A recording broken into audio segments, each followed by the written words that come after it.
আপনি জানেন কি কিভাবে আপনার মস্তিষ্ক প্রতিনিয়ত আপনাকে ঠকাচ্ছে, আপনার সাথে প্রতারণা করছে? যদি জানতে চান তাহলে চলুন ভিডিওর শেষ পর্যন্ত। মেডিকেল সায়েন্স এবং সাইকোলজিতে একটি শব্দ আছে, নিউরোপ্লাস্টিসিটি।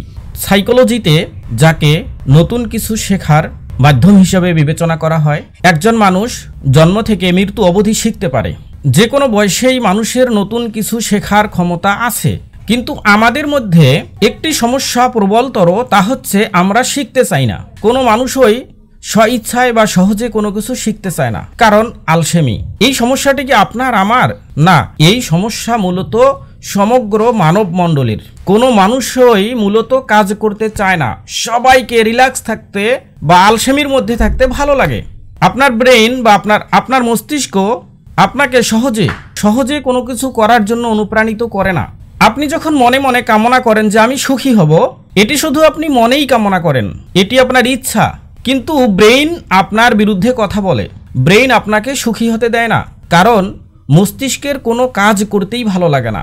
আকাশকুসুম পরিকল্পনা করতে, চিন্তা করতে, ভাবতে আপনার মস্তিষ্ককে ভালো লাগে।